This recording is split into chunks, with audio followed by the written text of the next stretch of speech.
वो भाषा इस्तेमाल नहीं करना चाहता, लेकिन सच बात यह है कि तमाचा था, न्याय का तमाचा था जो बिहार की जनता के साथ करना चाहता था चुनाव आयोग। उसके बाद लोगों को संबल मिला है। माननीय उच्चतम न्यायालय ने फैसला दे दिया कि आपको आधार मान्य करना पड़ेगा। और कल एक बहुत चौंकाने वाला तथ्य किसी ने सोशल मीडिया पे शेयर किया, जिसका मैं यहाँ उल्लेख करना चाहूंगा कि मुख्य चुनाव आयुक्त महोदय अपनी प्रेस कॉन्फ्रेंस में कहते हैं कि देश में बहुत सारे लोग हैं और खास तौर से बिहार में जिनके घर पर उनका एड्रेस जो है वो 0 लिखा हुआ है। इस देश में 1 अरब से ज्यादा लोग हैं उनका आधार कार्ड बना हुआ है और उन्हें किसी के भी घर के सामने उनके एड्रेस पे उनका पता 0 नहीं लिखा हुआ है।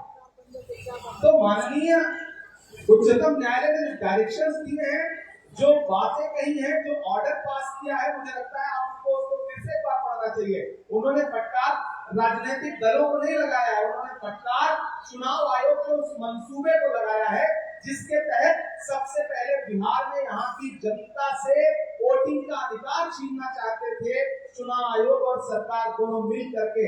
अगर वोटिंग अधिकार छीन गया तो बिहार की जनता को समझना पड़ेगा, अगर आपका मतदाता पहचान पत्र गया तो आपके हाथ से राशन गया, आपकी नौकरी गई, आपको अदृश्य मान लेगी सरकार, आपके वजूद को नकार लेगी सरकार। इसलिए ये आपके वजूद को बचाने की लड़ाई है। जी, अगला प्रश्न। इमरान जी, चुनाव आयोग ने प्रेस कॉन्फ्रेंस किया और राहुल गांधी को 7 दिनों के अंदर माफी मांगने को कहा है और सर्टिफिकेट भी मांग रहे हैं स्पेशल इंटेंसिव डिवीजन को लेकर।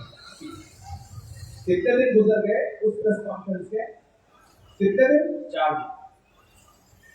बिहार की जनता सड़कों से निकल के आके कह रही है कि आइए माफी आप दीजिए। बिहार की जनता ही राहुल गांधी पर जो धमकी दी गई है चुनाव आयोग के जरिए, उसका जवाब बिहार की जनता दे रही है। नेता प्रतिपक्ष को उसका जवाब देने की आवश्यकता नहीं है। माननीय चुनाव आयुक्त महोदय को मैं बड़े प्रेम भरे शब्दों में कहना चाहता हूं कि राहुल गांधी किसी की धमकी से डरने वाली शख्सियत का नाम नहीं है।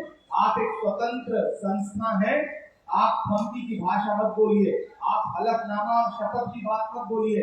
ये तो वही बच्चों वाली बात हो गई कि बिट्टा कसम खा करके बताइए कि बात सही है या नहीं है। मैं माननीय मुख्य चुनाव आयुक्त महोदय से पूछना चाहता हूँ कि आप शपथ लेकर के बताइए, आप हलफनामा देकर बताइए कि आप वोट चोरी में शामिल है या नहीं। चुनाव आयोग वोट चोरी में शामिल है या नहीं? अगर नहीं शामिल है तो फिर लाखों लोगों के जो वोट काटे गए हैं वो किसकी शहर पर काटे गए हैं, ये चुनाव आयोग बताएगा। जी, अगला सवाल।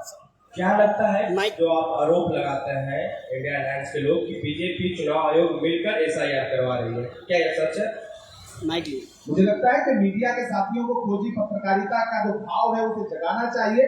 आप खुद पाएंगे कि बिना सरकार की मिली भगत के इतने बड़े पैमाने पे चुनाव आयोग मतदाताओं के नाम कैसे काट सकता है। जो लोग जमीन पे मौजूद हैं, जो लोग अपने घरों में बैठे हैं और जो लोग कहीं हैं ही नहीं, उनके नाम जोड़ दिए गए हैं। 80 फीट के मकान में 80 लोग कैसे रह सकते हैं, ये सवाल आपको चुनाव आयोग से पूछना चाहिए। और उस दिन मुझे लग रहा है प्रेस कॉन्फ्रेंस में कई स्वतंत्र पत्रकारों ने ये सवाल पूछे थे, आज भी वो सारे सवाल अनुत्तरित हैं। मैं अब भी चुनाव आयोग का इंतजार कर रहा हूँ कि वो जवाब देगी। जी, इमरान जी, महाराष्ट्र, कर्नाटक जैसा उड़ीसा में भी 42 लाख का वोट इधर उधर हुआ है और वो रीजनल पार्टी जो डिविजन का दल था वो चुनाव भाग गया। तो अभी जो वाइस प्रेसिडेंट का इलेक्शन हो रहा है, तो आप क्या कहेंगे, जो